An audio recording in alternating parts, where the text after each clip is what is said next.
Turns out the whole thing is somehow not level. we would move all of the solar panels because we're not gonna deal this whole thing again. Hey y'all, welcome back to another video. In this one we spent a lot of time working on the base. We finally got the foundations in place and it really started to feel like an actual settlement instead of a bunch of buildings scattered across the ground. If you enjoy this one, please be sure to leave a like, subscribe, and all that good stuff. Let me know in the comments if you'd like to see another series or if you want to see this series continue.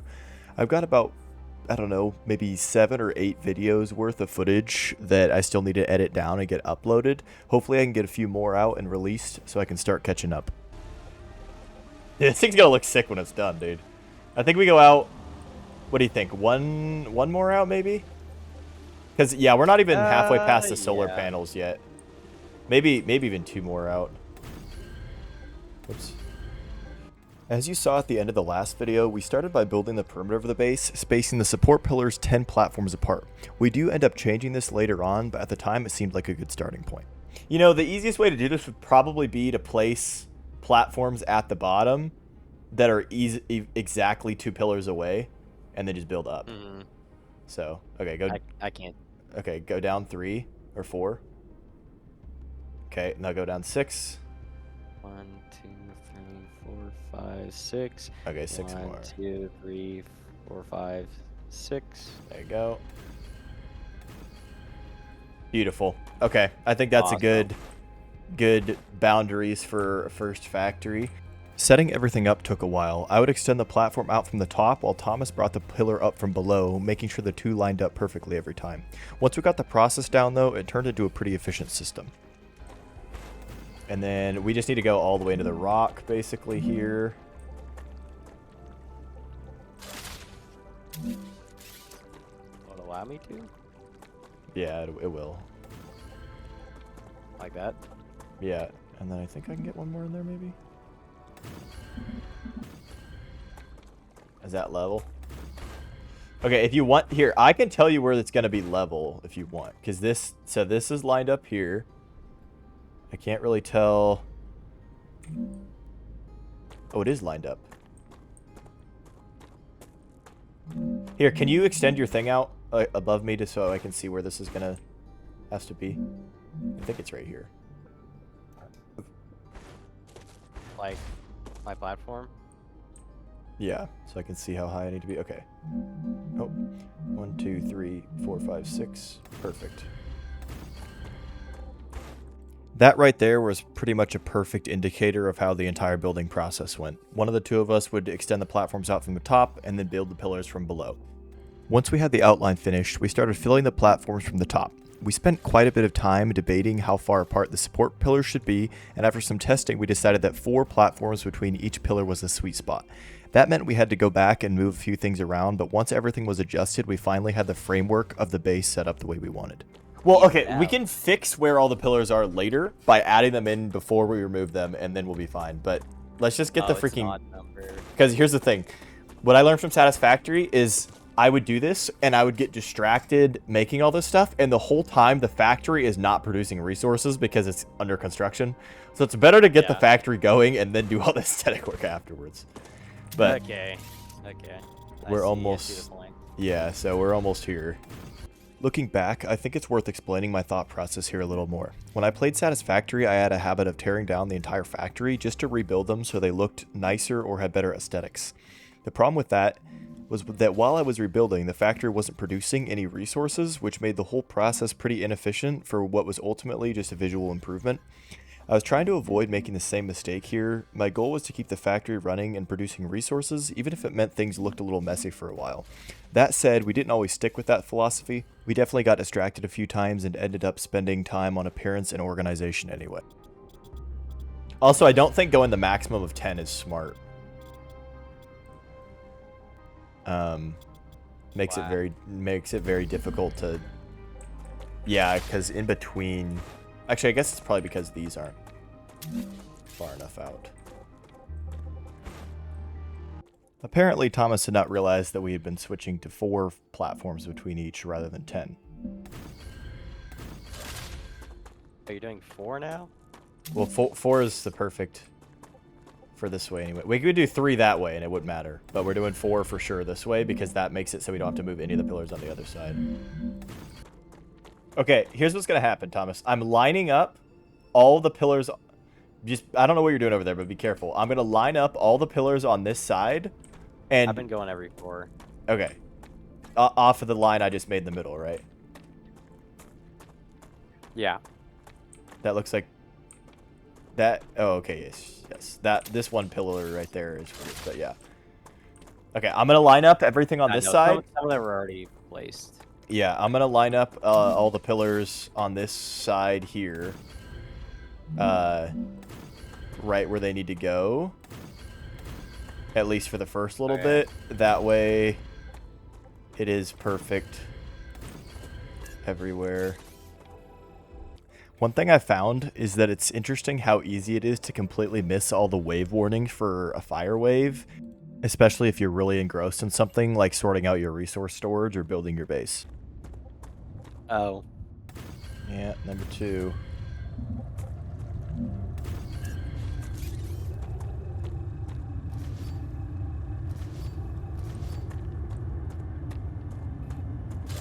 Okay, I fixed... Oh! That was a little bit closer than I thought it was. I fixed most of the close, almost all the exterior pillars. Okay, I'm fixing most of the underside pillars. Yeah, see how these are all nice and spaced now, for the most part. They're all 4 apart in the middle. After that rude interruption, Thomas started on his path to the light side in understanding how good of a game Satisfactory was. We got back to building as I was doing some sort of nonsense with these rails for the calcium. I can see how Satisfactory is as addicting as you say it is. After I playing think this game. I think after this game you're kind of like, maybe I need to try out Satisfactory. It's fun, dude. Like, just building so many freaking mega factories is like awesome, you know? And Satisfactory's got way more to it than this game, too. At least so far. Okay, yeah, I'm not going to bother fixing the pillars on that side. We got to get the factory up and running. So I'm going to start doing some figuring out on how to make the factory over here. And yes, it was definitely time for that. I left Thomas to do the boring base building while I went to go figure out how I'm going to put this titanium to use. We're getting 120 per minute on all 3 of these belts. So we're getting 360 total, which is what we have to play with. So I figured I'd start by producing some basic building materials and then linking them up to a few orbital supply launchers to get working on the corporations. We're going to want unlimited building materials for sure. So we grab a fabricator. We're going to leave one row there. And I say probably like, let's see, how does that look? I think that's fine. It needs 10 items every 2 seconds. I then proceeded to try to figure out the math for how many items per second equaled the same amount of items per minute, and so on and so forth. Satisfactory made this a lot simpler, having everything being an item per minute, and it made it a lot easier to do the math for the inputs and outputs. So, okay, it needs 5 of that per second. Long story short. Actually, I think I built these too close, too. But as you could see, I had not figured it out. It actually was producing 5 items per second and only needed the items at the top inputted. Was it saying it's building 10? Is it building 10 of those every 2 seconds? I think that's okay. It's building 2 of those. This is gonna be. What's gonna happen is we're gonna do this game with all these stupid rails, and then we're gonna do it in Satisfactory conveyor belts. And you're like, man, conveyor belts are so much better. These are and cool, yes, here I am dogging on rails. I actually don't mind them very much anymore. They're actually quite useful to work with and can go in really tight spaces and make really tight bends that conveyor belts cannot. But, you know, I still have that Satisfactory in me. Excuse me, why aren't we going down this way, huh? Oh, maybe it's because the freaking conveyor belt is backwards. What the...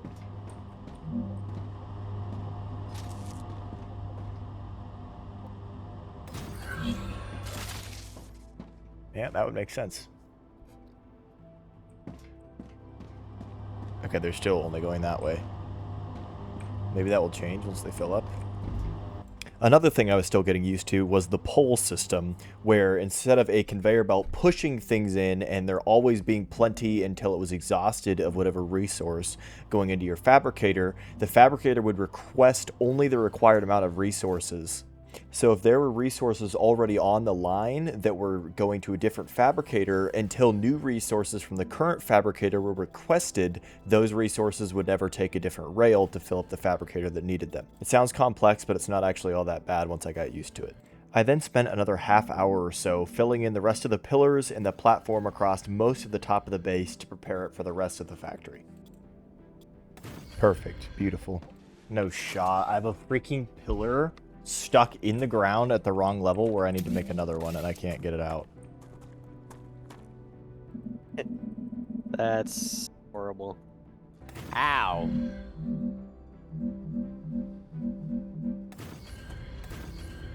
Ow, he says. I said how. Oh. As in, how the fuck did this happen? What, you putting all these pillars in the wrong spot? Wait, what is... Oh, that. I'm fixing it. Good. I see that. It needs it. I was like, what in the world is happening over there? I was Okay, gonna well... have an aneurysm. I thought I fucked it all up. Oh my god. Classic. I was gonna lose my mind. Okay, that's 4 every 2 seconds. I can imagine you've done that and Never. said, Never, ever. yeah, never. There's so many Wolfram mines over here. My next goal was to start making use of all this Wolfram ore over here. Man, I really wish these things would just freaking snap easier. This is really annoying. Oh, beautiful. That is a lot of freaking Wolfram ore coming in here. Look at this stuff. Oh my. Yeah, we won't be having any Wolfram ore problems for a while, I can tell you that much. Oh, it looks so much better now. That looks fantastic. Ah, yes. Beautiful. 240, 360, 480. We have 600 Wolfram ore per minute coming in here. And I only need one of these to come the other way. I then built a rail around the left side of the base to connect with the titanium over there to build the basic building materials. Alright, time to figure out how in the world we're going to get this put in properly. So we definitely need one of these. Okay, I think I finally got this part going. Oh, you can swap the foundations by right-clicking when you're building a building, and it changes how well everything lines up. That is so much better. Really? Yeah. Now, it is much less efficient if you do it this way, but everything lines up right. So do I care? Not in the slightest. If it looks better, it is better. Exactly. Spoken like a true satisfactory player. See, okay, now our habitat power is going to go offline as soon as we move these solar panels. So that needs to be the last thing we do. Yeah. Once the basic building material fabricators were done, I built several storages behind them to collect the excess so we always had plenty on hand. So we have a maximum of 16,000 basic building materials being stored at once. Yes, I know my math was wrong here. I fix it later. Yeah, unfortunately, the base core is going to have to stay like this because when you build inside the base core, to destroy the base core, you have to take everything down. So. Yeah. But that's fine. It could be popping up a little bit like that.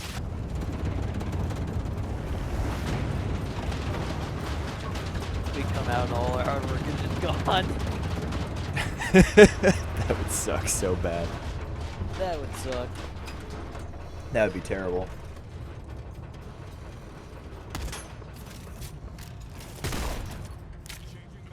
I then spent a few minutes looking through the different corporations, seeing what was next on the list. Okay, what do we need to start automating next? Well, we can't go outside anyway. So, we need rotors for you. We need... Is there anything we need the same thing for? Yes. We could use titanium sheets for those two. For Selena and Griffiths. However, titanium sheets is the worst one.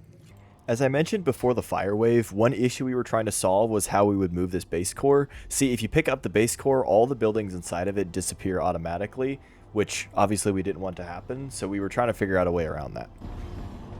I wonder, if we made another base core here... Whoa, what are you doing? I'm just looking, I'm not doing anything. It's really orange. scary looking. It's the same color that deconstruction is. Yep, that's what I'm looking at. We've placed 3,440 platforms. If we made another base core in here, in like the same spot, I wonder if destroying this one wouldn't kill everything anymore. Okay, so there is a way that we can move this platform, but I'm not a big fan of. Which platform? Move the base core in the middle upwards. What we have to do is we have to make a bunch of base cores around that overlaps everything. Pick the one in the middle up so it doesn't destroy anything, and then place it back down above, and then destroy all the ones around it. We decided to hold off on that for now, though. Next, we just needed to decide where we were actually going to live in our factory. We need to decide where our actually habitats are going to be. Probably over here makes the most sense. Oh, and here I was realizing that this doesn't quite work the same way as it does in Satisfactory. Fabricators have 2 freaking inputs. How did I not realize Yeah, this? because something is required. I know, but I was putting it all in on the same belt because I didn't realize. For the housing, we decided to go behind the basic building material storage and right next to the solar panels, but we didn't quite need to move everything yet. Okay, Griffith's Blue is going up, even though we don't need it super high. I'm doing it just because we can. You are going to be Celine Beams. It's crazy. There's not even that. That just shows you how much more optimizing needs to be done before the game comes out, because Satisfactory does not have this sort of frame drops, and like even with way more stuff. All right, so we're cooking along for Selenium and Griffith's Blue. Clever Robotics. Everything else requires stuff that I'm not making currently. Used to unlock improved versions of buildings. Okay, we need that. Moon Energy Corporation. We need rotors. Oh, rotors are such a pain. I need rods and wolfram wire. Yeah, these platforms are lagging the game a lot more than a platform should. Having accomplished a lot, we were done for the day. I hope you guys enjoyed. Leave a like, subscribe, and comment, and I'll see y'all in the next one.